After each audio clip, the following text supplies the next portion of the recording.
Hello and a very warm welcome to Meghan and Harry latest news channel. Hi, I'm Alex, I hope all is well with you. Now, someone in my last video mentioned this topic in the comments, so I thought I would take a look at it. Will Charles's coronation go ahead? There have been a few articles in regards to this, and along with all the uproar in the media over Harry's book, it has led to many people in the UK saying that maybe it's time to finish with the monarchy. I have to say I found it very strange that the UK money with Charles's face on it replacing the Queen did not have him wearing a crown, which also added to the speculation. Here we see a story which was around a week ago. Experts play down coronation crisis fears after royal author Anthony Holden suggested King Charles's ceremony could be invalidated because of his 1994 affair confession. A sensational claim that King Charles's coronation could spark a constitutional crisis because of his confession of adultery has been dismissed by leading experts. On Friday, Anthony Holden, who wrote a biography of the King, sent a letter to the Guardian newspaper arguing that any coronation was likely to be invalid. Holden wrote, "The Church of England has never crowned a divorced man as king, let alone one who has publicly confessed to adultery, with the relevant woman expecting to be crowned Queen Consort." He said the late Robert Runcie, the former Archbishop of Canterbury, told me this would require a revision of the coronation oath, which would require a new statute of Parliament. Given the convention that Parliament does not debate the monarchy without the monarch's consent, this would require the Prime Minister to seek King Charles's permission. This, Runcie told me, would amount to a constitutional crisis. So, as it stands, we currently know that the King Charles coronation will take place on Saturday, May the 6th at Westminster Abbey, where we will see the crown officially placed on his head.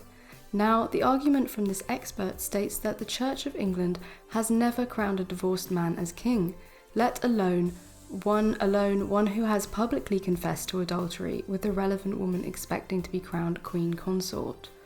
Other experts have stated that this is of little importance, stating the coronation is a legal irrelevance, just a silly and superstitious Church of England ritual. Charles has no need at all to be crowned by a minority church, and the current Archbishop of Canterbury is reportedly looking forward to crowning the new King and Queen. This talk of the coronation being invalidated led to a statement being released. We cannot comment on accounts of a private conversation that Archbishop Robert Runcie may have had while he was Archbishop of Canterbury from 1980 to 91, but clearly much has changed since that time, both in society and in the Church of England. The current Archbishop of Canterbury, Justin Welby, is looking forward to the great honour of crowning King Charles III and the Queen Consort in May this year, they added.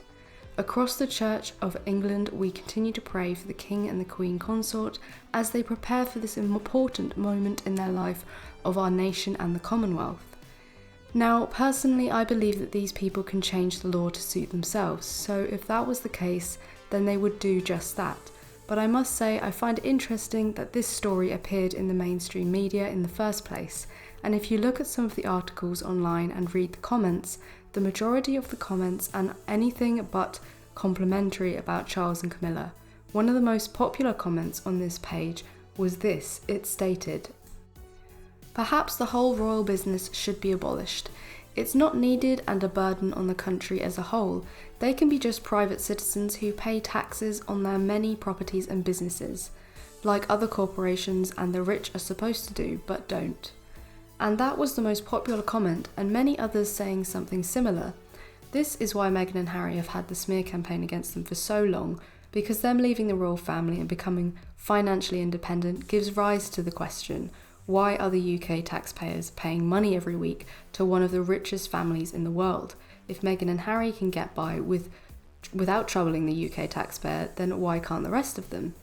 And this whole Meghan and Harry documentary, and now the book and this forthcoming coronation of King Charles, really highlights this whole situation.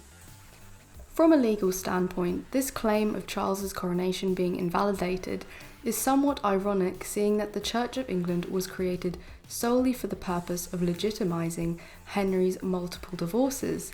The only reason there is a Church of England is because the Pope of the Catholic Church wouldn't allow Henry to divorce his marriage to his first wife. So Henry broke with Rome, declared the Church of England as the established church with himself as its head. He had 6 wives, divorced 2, beheaded 2, 1 died, and the last outlived him. I suppose he was already crowned king before he had a divorce, so the church didn't confirm him, but they certainly condoned him and his actions. Still, from a technical standpoint, technically, King Charles will be the first divorced man to be crowned king. If you remember, if you watched The Crown Season 1, the powers that be weren't so generous with the Duke of Windsor.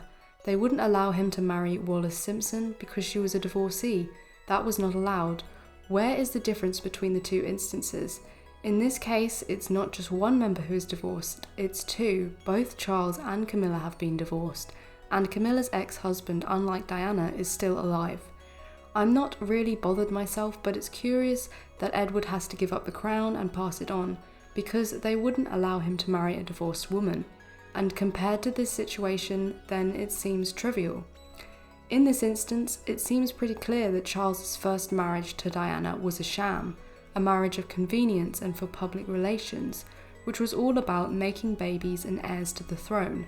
It was obvious Charles had no real interest in Diana and carried on with Camilla throughout the marriage. This is very deceptive and pre-planned and is very well known. He showed Diana, the mother of his sons, no respect by having an open relationship with a married woman. In doing so, he was disrespectful to the institution of marriage. Married people have affairs every day. The difference here is that they're not going to be the king of the biggest royal family in the world. And this is well-known public opinion. I can't see how this coronation will not go ahead, but it is interesting to see stories like this talking about coronation invalidation being talked about, because if it was not an issue, then why is it being featured in the media?